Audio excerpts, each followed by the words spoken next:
Hi friends, welcome back to another exciting and inspiring episode of On Location Vancouver, brought to you with the support of TELUS STORYHIVE. Today I have the pleasure of speaking with Starr Muranko, an inspiring artist and storyteller whose work with Raven Spirit Dance brings Indigenous perspectives to life through movement. As a choreographer and performer, Starr's work is deeply rooted in cultural connection, community, and the power of dance as a form of storytelling and reclamation. I'm excited to dive into her journey and the impact of her artistry. So joining me now is Starr Muranko of Raven Spirit Dance, and we're here at Museum of Anthropology, and we just had a spectacular performance.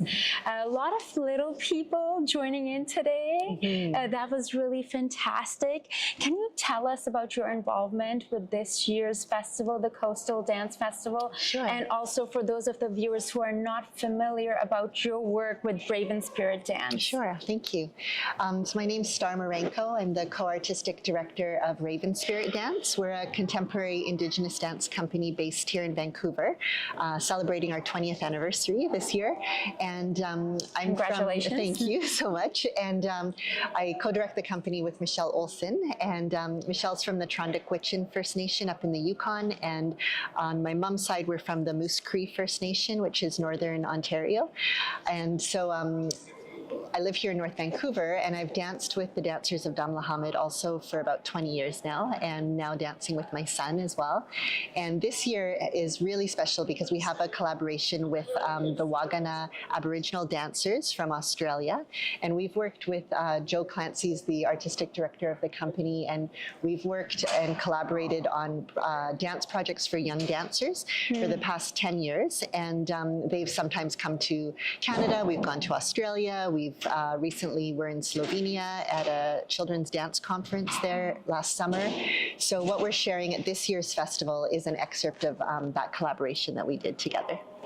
So beautiful, and it's so wonderful to see young ones involved and to see them and also in the audience, like all the young kids visiting from schools today, they could really feel like, okay, I want to jump in, I want to get right in there. Definitely the shows that we're doing at the festival during the day are very focused on young audiences, as you mentioned. So a lot of schools are coming. We really highlight and focus the young dancers in the festival at the school shows. And so that's during the day, and then in the evening show we have different performances that are happening, and on the weekend. But people are welcome to come and invited to come and really feel with their hearts, having open hearts, open minds. As you said too, there's almost like a familiarity sometimes that people feel when they hear the drum or they see the beautiful dancers in their regalia, and it's really about a time of sharing who we are, sharing where we are too, here in the beautiful Museum of Anthropology and all of the history here. And so definitely we love being able to see it as a circle with the audience. So the circle where we're sharing and the audience is sharing back as well. It is my first time experiencing the festival. What are your hopes? Obviously, it's not just at Museum of Anthropology, like there were several performances here today, but also at Anvil, Anvil Theater. So what are your hopes for someone who is experiencing this for the first time, what they will take away? Yeah, so I would say to come with, you know, if it's your first time, to have that open mind and open heart, and to really just come and experience it. It's very much about a gathering for people to come and celebrate Indigenous culture and how rich the history and the stories and the dances are. And I think that that's the power of the arts and of dance in particular, is that it's a bridge and a way that you can share, whether you're Indigenous or non-Indigenous. There's a way to have conversation around that, a way to experience that together, to move together. A lot of the dance groups will invite the audience to maybe sing for one of the songs, or to get up and move as well. That was my favorite part. Yeah, that was nice. Because I feel like it really, as the audience, you are jumping in there. Like I was moving my body from the get-go, but you know, especially when he was like, he encouraged everyone to, hey, you know, clap or sing or move and dance. That's really amazing. I would love to hear your thoughts on what role dance plays in cultural reclamation, and how does it help strengthen Indigenous identity and community? Yeah, I think for myself and for so many of my my colleagues and friends who are living and dancing their culture and practice, it's a way that we can not only share with those who are going to come to witness, but also to pass on the knowledge. You'll see, like today we had a lot of young dancers, you know, some as young as, you know, 4 or 5 years old, and a lot of dance groups come and bring their babies in their arms, and you know, we have all the way up to the grandparents joining us too. And so there's not only dance as the form, but there's teachings connected to the dance, how we carry ourselves, how we are in right relationship with each other and with the land. And so there's all of these teachings that are embedded in the dance practice.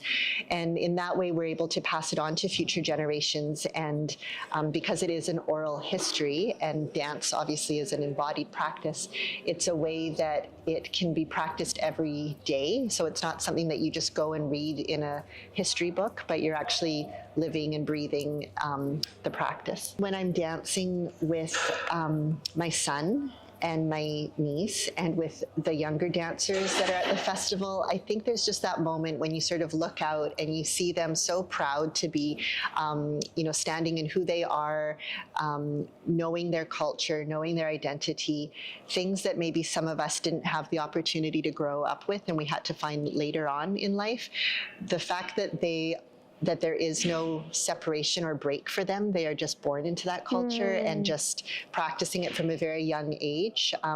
My son, Sammy, was dancing here in the Great Hall. I think his first performance, he was about 9 months old, and I was, you know, carrying him still. And you know, and now to come back here, he's 7 now, and he feels very much at home here and very much at home in the culture.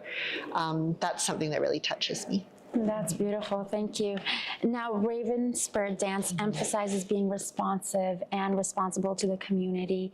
How do you ensure your work remains deeply connected to the people and stories you represent?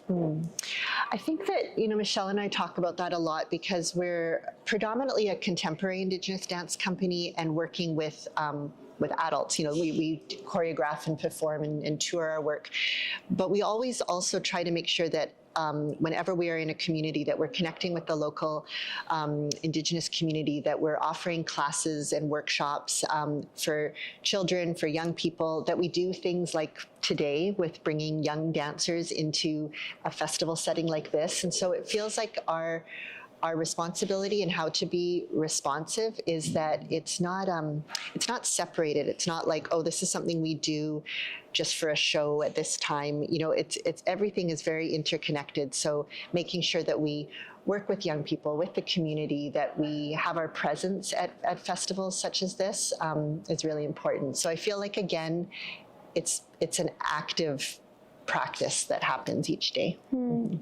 What would you say have been some of the challenges that you have faced bringing Indigenous storytelling to contemporary dance stages?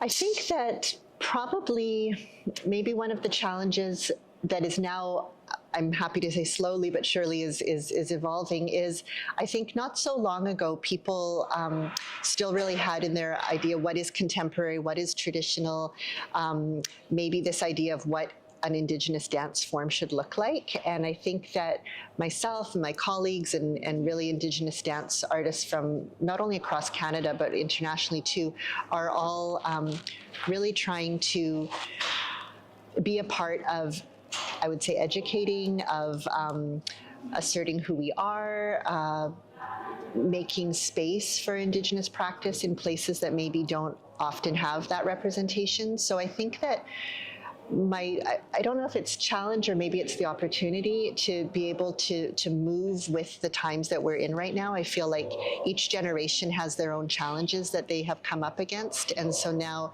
we have the things that we're working towards so that those future generations have more doors opening for them. How do you see the future of Indigenous dance evolving? Obviously, you're a part of that, and both in Canada and globally.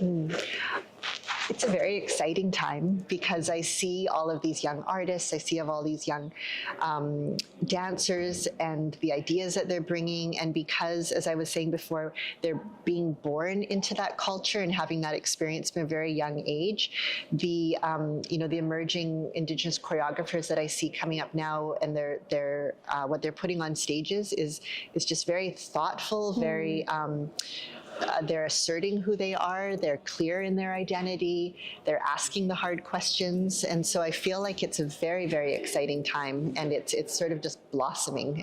So I'm excited for the future.